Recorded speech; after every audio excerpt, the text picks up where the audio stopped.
Din Djarin has definitely taken a back seat this season, and it's got people wondering if he is the Mandalorian the title refers to. He is every bit the Mandalorian that they were. Settle in, guys, because I've got a huge theory that completely flips the script. However, this could all point to a shocking conclusion. It's time to go. We'll start by mapping it all out, where this theory is going to lead us to, and how this season of The Mandalorian could actually be the most important one we've had so far. But to start it off, let's take it back to the beginning. We need to look at Din as a character. We know he is very much content at being your normal average bounty hunter. He's very much happy just being a Mandalorian. He's never been interested in the bigger picture, the bigger scheme of things. Now, he lives every day his own way. He goes out, he does his work, he gets paid, he comes back to his tribe. He does what he needs to survive. He's very much your stereotypical Mandalorian. Now, behind the mask, we know that Din is kind, caring, and he wants to do right by others.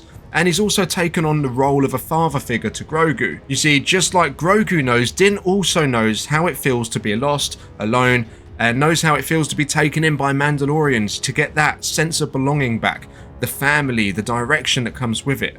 Now, during seasons 1 and 2, Din hasn't been able to do all the stuff that he wants to do because of his responsibilities with Grogu. He's been too preoccupied keeping him safe, looking for a Jedi to train him at some stage, and he's very much taking tasks that a normal Mandalorian would never have to do.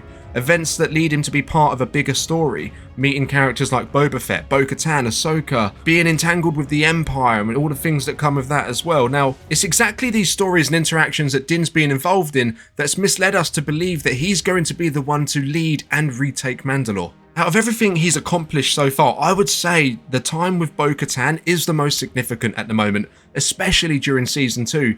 It's here he learns her desires and who she really is as a character. Now we need to get into how this all makes up the plan in season 3. But before we do, it's time to hear what the sponsor of today's video has for us. OwnASaber. Are you in the market for a light or a dark saber? Head down to the video description, check out their links for their Padawan, Master and Replica collections. Catering for a variety of budgets, whether you're looking to take your first steps into the world of sabers or you're looking for the latest addition to your collection, they've got you covered. And what's more, as we know this is a big month for us fans, OwnASaber has joined the party with a special offer for the month of April. If you go ahead and add 2 sabers from the same collection to your basket, the website will automatically give you 50% off one of them. Let's say you add the Night Reaper and the Arrowhead to your basket, you'll be taking away one of them for half price. All the links are down below, check them out. Now, this all leads us to this moment. He goes to Bo at the start of the season, and she's definitely different than when he last saw her in season 2. And she's alone, she's defeated, she's very much given up on all the plans she had. Din takes this in, but at the moment, he's kind of wrapped up in his own stuff, because in the process of this bigger story, Din loses his own way, his way of believing he's a Mandalorian. He's taken his helmet off and now he seeks to be a Mandalorian again, keeping with the ways and the traditions that he was raised with. He goes to Mandalore for redemption in the mines in the living waters, and that's when he's ambushed, and that's at this point Bo-Katan comes to save him. Now this scene right here is an important one if you've seen episode 6 of The Mandalorian. Now apparently this is actually where Bo-Katan earns her right to the Darksaber. Now I'm not sure if this is totally true, even taking into account what we saw in episode 6. Bo doesn't take the Darksaber at this point in time because she knows it isn't earned. Din didn't immediately return it to Bo-Katan as soon as he was rescued. Why not? Because he knew it wasn't earned. He's going to keep it with him for now because he's anticipating that the right time will come to return it to Bo-Katan. Now during the whole time they spent with each other on Mandalore, Bo shows more of her true self. She talks about her childhood, her family, with Din Djarin as they're walking through the mines.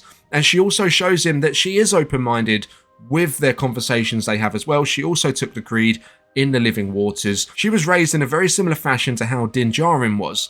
And then we get that big mythosaur reveal. And we know Bo-Katan saw it, but I also believe Din Djarin saw it as well. But he's just keeping quiet. He knows immediately the importance and significance this is all going to have in the future of Mandalore. And what he's very much doing is allowing Bo to take her own path. He's just simply guiding the way. He's just leading her to her own destiny.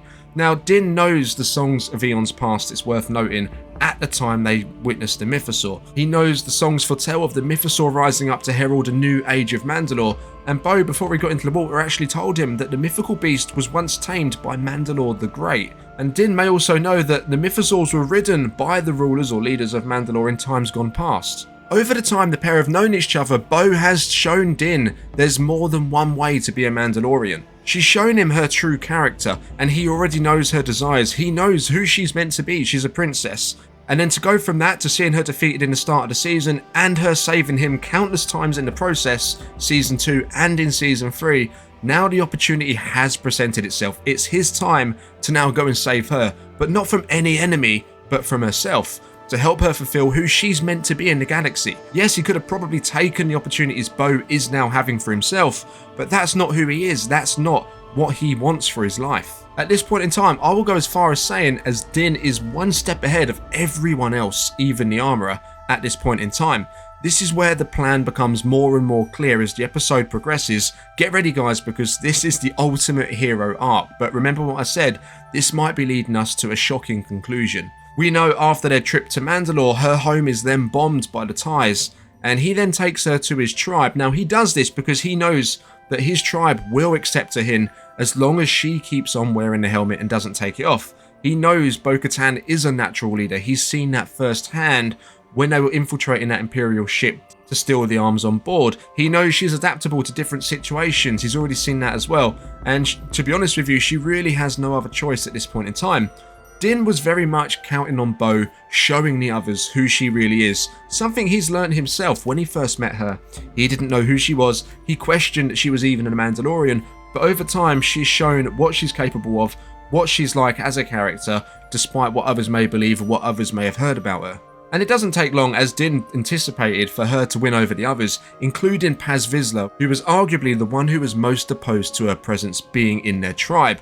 Now, Din knows the armorer is clever and smart. The armorer is seeing all of this unfold in front of her eyes. Now, if Din went and spoke to her, she probably would have brushed it all under the carpet, but having Bo-Katan in front of her, she can witness it herself. And it isn't long until the armorer sees exactly what Djarin has already seen, and it only makes sense for Djarin to see it first because he was the one spending all this time with Bo-Katan, no one else was. And I think Din and the armorer see exactly the same qualities in Bo-Katan, and that is her potential to unite the people of Mandalore. She's proven that she can walk both ways. She can walk the way of her past, she can walk the way of the children of the Watch, and she does so with honor and respect.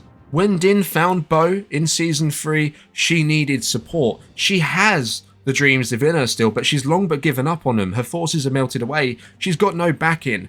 Din had the backing. His tribe would back him, and he needed to move that support from himself to Bo-Katan. He needed them to be behind Bo-Katan for her to realise what she needs to do and what she's capable of doing, and in turn that would then help the rest of the Mandalorians out there in the galaxy and Mandalore the planet itself. And now they're going off in the galaxy to search for other Mandalorians. They then track down Bo's former group, the Night Owls, which is now led by Axe Woves. Now Bo is initially worried about seeing her former group, and this is where Din reassures her. Now I think to myself, why would he reassure her? How would he know? He barely even knows the other members of the group, but he does know Bo, and he knows that she's the one that they should be following, and he has a plan up his sleeve in case it all goes sideways. Now this is where it all kicks off. Bo challenges Axe to a duel. You know, they're not going to come easy, they're not just going to follow her for no reason, and she defeats Axe with what I would say is little to no effort, just showing us her superiority over their current leader. And if you notice, during this whole scene, Djarin very much takes a step back. All the other Mandalorians on Axe's side were on edge. They were on edge, they were looking, they were watching, and you know, it's probably debatable whether they were going to jump in and try and help at all. But Djarin, on the other hand, was relaxed. He was sitting back with Grogu, he didn't move a muscle. And he's been this way more often than not throughout the season, very much standing to the side and letting Bo-Katan take control. She is a natural leader after all. Now he's allowing Bo to figure it out herself. He's not going to jump in and plead her case on her behalf. It'd be much more effective if they can see it firsthand and then they realise that she's the one they should be following.